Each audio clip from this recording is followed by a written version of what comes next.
அல்லேலூயா அல்லேலூயா அல்லேலூயா அல்லேலூயா அல்லேலூயா அல்லேலூயா அல்லேலூயா அல்லேலூயா. நீதியின் பொருட்டு துன்புறுத்தப்படுவோர் பேரு பெற்றோர், ஏனெனில் விண்ணரசு அவர்களுக்கு உரியது. அல்லேலூயா. ஆண்டவர் உங்களோடு இருப்பாராக, உம்மோடும் இருப்பாராக. புனித மத்தேயு எழுதிய நற்செய்தியிலிருந்து வாசகம். ஆண்டவரே உமக்கு மகிமை. அக்காலத்தில் இயேசு தம் சீடர்களை நோக்கி கூறியது, நான் உங்களுக்கு உலகிற்கு அமைதி கொண்டு வந்தேன் என எண்ண வேண்டாம். அமைதியை அல்ல, வாளையே கொணர வந்தேன். தந்தைக்கு எதிராக மகனையும், தாய்க்கு எதிராக மகளையும், மாமியாருக்கு எதிராக மருமகளையும் நான் பிரிக்க வந்தேன். ஒருவனுடைய பகைவர் அவரது வீட்டில் உள்ளவரே ஆவர். என்னை விட தம் தந்தையிடமோ தாயிடமோ மிகுந்த அன்பு கொண்டுள்ளோர் என்னுடையோர் என கருதப்பட தகுதியற்றோர். என்னை விட தன் மகனிடமோ மகளிடமோ மிகுதியாய் அன்பு கொண்டுள்ளோரும் என்னுடையோர் என கருதப்பட தகுதியற்றோர். தன் சிலுவையை சுமக்காமல் என்னை பின்பற்றி வருவோர் என்னுடையோர் என கருதப்பட தகுதியற்றோர். தம் உயிரை காக்க விரும்புவோர் அதை இழந்து விடுவர். என் பொருட்டு தம் உயிரை இழப்பவரோ அதை காத்து கொள்வர். உங்களை ஏற்றுக்கொள்பவர் என்னை ஏற்றுக்கொள்கிறார், என்னை ஏற்றுக்கொள்பவரோ என்னை அனுப்பினவரையே ஏற்றுக்கொள்கிறார். இறைவாக்கினர் ஒருவரை அவர் இறைவாக்கினர் என்பதால் ஏற்றுக்கொள்பவர் இறைவாக்கினருக்குரிய கைமாறு பெறுவார். நேர்மையாளர் ஒருவரை அவர் நேர்மையாளர் என்பதால் ஏற்றுக்கொள்பவர் நேர்மையாளருக்குரிய கைமாறு பெறுவார். இச்சிறியோருள் ஒருவருக்கு அவர் என் சீடர் என்பதால் ஒரு கிண்ணம் குளிர்ந்த நீராவது கொடுப்பவரும் தம் கைமாறு பெறாமல் போகார் என உறுதியாக உங்களுக்கு சொல்லுகிறேன். இயேசு தம் 12 சீடருக்கும் அறிவுரை கொடுத்து முடித்ததும் பக்கத்து ஊர்களில் கற்பிக்கவும் நற்செய்தியை அறிவிக்கவும் அவ்விடம் விட்டு அகன்றார். இது கிறிஸ்து வழங்கும் வாழ்வு தரும் நற்செய்தி. கிறிஸ்துவே உமக்கு புகழ். Anyone who loses his life for my sake will find it. என் பொருட்டு தம் உயிரை இழப்பவரோ அதை காத்து கொள்வர். கிரேஸ்வெல் அன்பான சகோதர சகோதரிகளே, அன்பான பிள்ளைகளே, அன்பான தொலைக்காட்சி விசுவாசிகளே, குலம் தரும் செல்வம் தந்திடும் அடியார் படுதுயர் ஆயினவெல்லாம் நிலம் தரும் செய்யும் நீள் விசும்பு அருளும் அருளோடு பெருநிலம் அளிக்கும் வளம் தரும் மற்றும் தந்திடும் பெற்ற தாயினும் ஆயின செய்யும். பல வகையான செல்வங்களை நாடி தேடி அழைகிறோம். நம்முடைய உலக வாழ்க்கையில் இவைகள் அளிக்கின்ற மகிழ்ச்சியை, சுகத்தை விட இறைவனுடைய தாளடி சேர்வோர்க்கு எல்லாம் தரப்படும் என்பது பல வகையிலே நாம் படிக்கின்றோம். தமிழ் செய்யுள்ள நற்செய்தியில் ஆண்டவர் இயேசுவே கூறுவார், நல்ல பங்கை மரியாள் தேர்ந்து கொண்டாள். மார்த்தா மார்த்தா, நீ பல காரியங்களை பற்றி கவலைப்பட்டு கொண்டிருக்கிறாய். எது தேவையோ அதை மரியாள் தேர்ந்தெடுத்து கொண்டிருக்கிறார் என்று சொல்வதன் வழியாக எது தேவை என்பதை நாம் உணரலாம். கொஞ்சம் கொஞ்சமாக படிப்படியாக நம்முடைய முன்னேற்றம் எப்படி அமைய வேண்டும்? 3 stages in the spiritual development of your human being. 1, the aesthetic. 2, the moral. 3, the spiritual. மனித ஆன்மீக வளர்ச்சியின் 3 நிலைகளாவன. 1, உணர்வு அடிப்படையில், எஸ்தட்டிக் என்று சொன்னேன். எல்லாவற்றிலும் ஒரு அழகுற அமைப்புடன் சரியான வகையிலே அமைந்திருத்தல். உதாரணமாக இந்த நற்கருணை பேழையை நான் நடுவிலே வைத்திருக்கிறேன். இந்த இப்படி வச்சிருக்கிறேன், நல்லா இருக்குமா? ஆகவே அது நடுவிலே அழகாக வைத்திருத்தல் வேண்டும். எப்படி இருந்தா என்ன, ஆண்டவர் எல்லா இடத்துலையும் தானே இருக்கிறார் அப்படின்னு விதண்டாவாதம் பேசலாமா? இல்லை. பல காரியங்களை நாம் எடுத்துக்கொள்ளலாம். அந்த ஒயர்களை எல்லாம் அந்த கோம்பிங் எஃபெக்ட் போட்டு கட்டி கட்டி கட்டி கட்டி வைப்பான். அவனுக்கு கற்றுக் கொடுத்தேன், பிரிஞ்சு இருக்கக்கூடாது. அது காலில் தட்டும், பார்க்கறதுக்கும் நல்லா இருக்காது, ஒழுங்காக இருக்க வேண்டும். இவைகள் இப்படி இருத்தல் வேண்டும். அதை கொஞ்சம் கொஞ்சமாக வளர்த்தாதான் வரும்.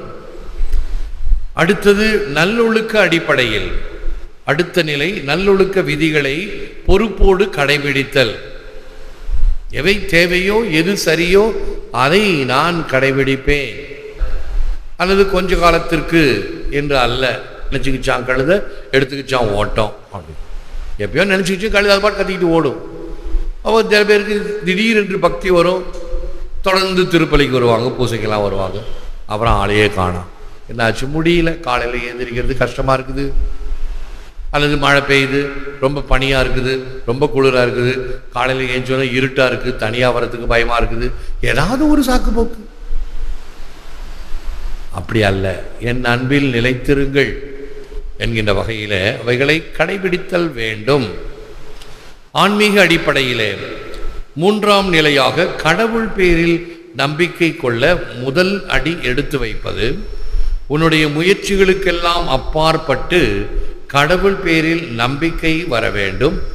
இதுவே கடவுள் பேரில் உள்ள நம்பிக்கையை இதயபூர்வமாக வெளிக்கொணரும். பலருக்கு, குறிப்பாக பெண்களுக்கு, ஒரு அதீத பயம். இரவிலே நாய் சத்தம் குலைக்குது, என்னான்னு பார்க்கணும், ஜன்னலை கூட திறக்கிறதுக்கு பயம். இந்த பயம் தேவையில்லையே, பயம் தேவையில்லை. பயத்தை விடுத்து இறைவன் மீது கொண்டிருக்கிற நம்பிக்கை. ஆகவே அவைகளின் மீது அப்பழுக்கென்ற நம்பிக்கை இருக்கும் பொழுது நிச்சயமாக இறை சமூகம் நம்மை காப்பாற்றும், வழிநடத்தும், முன் செல்லும். இவைகளை எல்லாம் தொகுத்து அந்த சிலுவையின் போதனையாக ஆண்டவர் இன்னைக்கு தருவது சற்று நகைமுரண் என்று சொல்லுவேன், அடிக்கடி ஐரணி. சமாதானத்தையா கொண்டு வந்தேன் என்று நினைக்கிறீர்கள்? அல்ல, வாளை கொணர்ந்தேன். எந்த இறைவன் குழந்தையாக பிறந்த பொழுது, மனித அவதாரம் எடுத்த பொழுது, விண்ணிலே இறைவனுக்கு மகிமை, மண்ணிலே நல்ல மனதோருக்கு அமைதி சமாதானம் என்று வானதூதர்கள் பாடினார்கள்.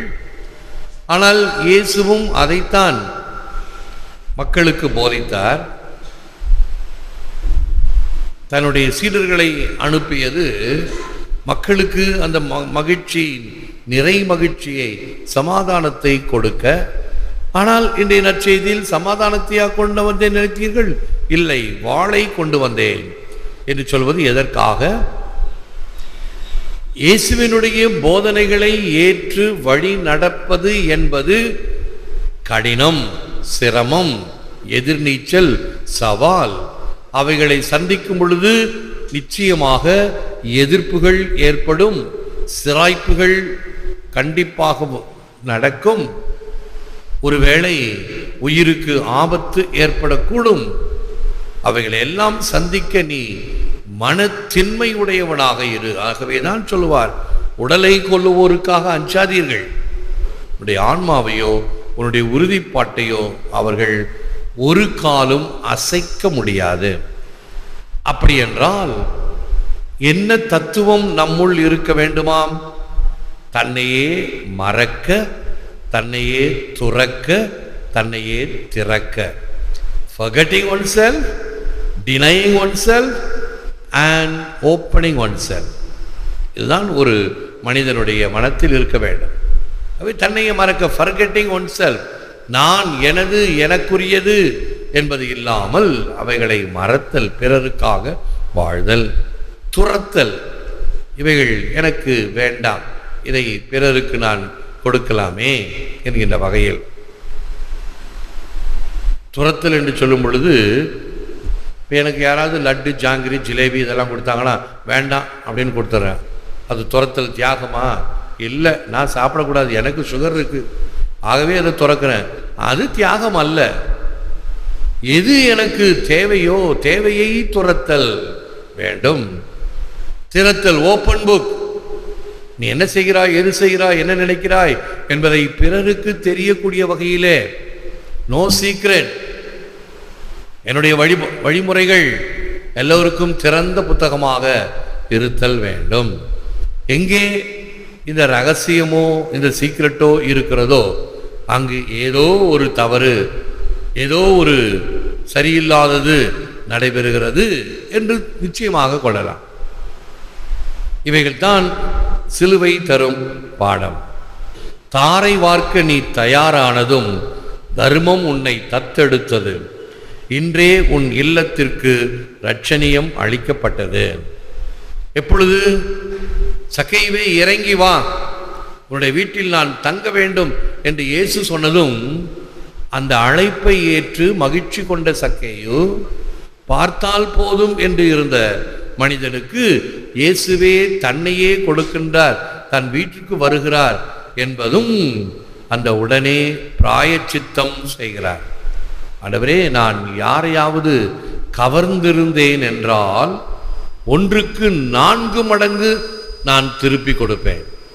100 ரூபா திருடுனா மன்னிப்பு வேண்டும் என்றால் அந்த 100 ரூபாய் திருப்பி தரப்பட வேண்டும். அதுதான் இன்றைக்கும் பாவசங்கீர்த்தனில் போய் சொன்னால் கூட ஃபாதரை தான் சொல்லுவார், நான் திருடேன் என்றால் திருடப்பட்ட பொருட்கள் உடையவரை போய் சேர வேண்டும், அப்பொழுதுதான் மன்னிப்பு.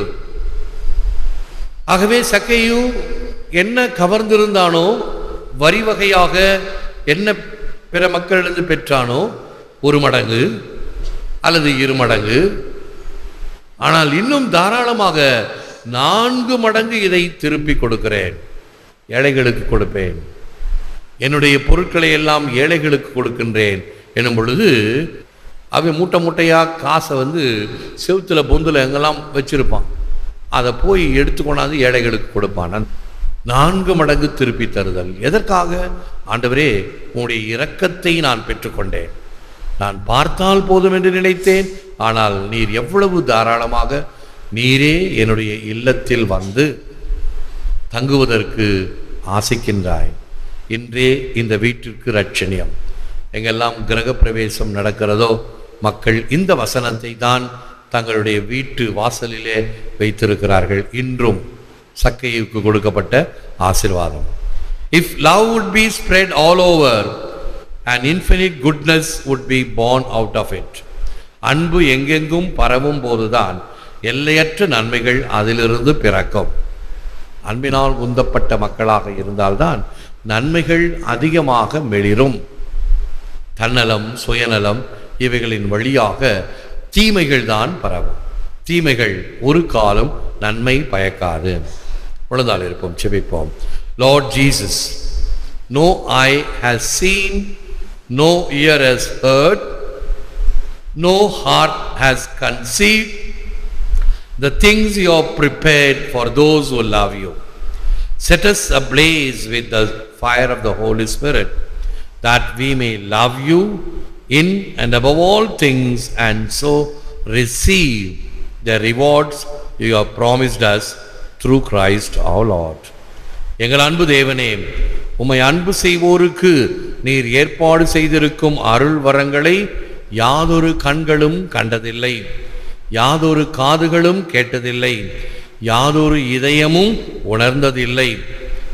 ஆவியின் அக்கினியால் எங்களை அபிஷேகியும், அதனால் எல்லாவற்றுக்கும் மேலாக உம்மை நேசிக்கவும் உமக்கு ஊழியம் புரியவும் உம் திருமகன் வழியாக நீர் வாக்களித்த கொடைகளை பெறவும் எங்களுக்கு அருளும்.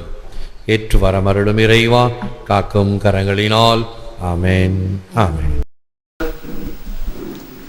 ஆண்டவர் உங்களோடு இருப்பாராக. உம்மோடும் இருப்பாராக.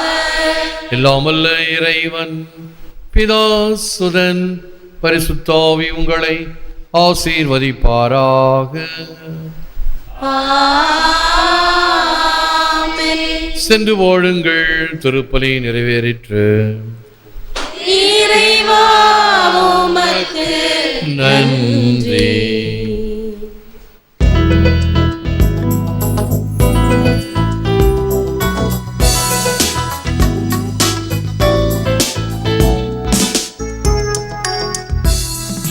இயேசுவின் நாமம் இனிதான நாமம், இணையில்லா நாமம், இன்ப நாமம். பாவத்தை போக்கும், பயமதை நீக்கும், பரம சந்தோஷம் பக்தருக்கு அளிக்கும். பாவத்தை போக்கும், பயமதை நீக்கும், பரம சந்தோஷம் பக்தருக்கு அளிக்கும். இயேசுவின் நாமம் இனிதான நாமம், இணையில்லா நாமம், இன்ப நாமம். பிதா சுதன் பரிசுத்த ஆவியின் பெயராலே ஆமென். இயேசுவுக்கே புகழ். மரியே வாழ்க. அன்பர்களே, ஒவ்வொரு வீடியோவின் கீழும் மறையுரை விளக்கங்கள் உள்ளன. படித்து பயன்பெறுங்கள். நன்றி. வணக்கம்.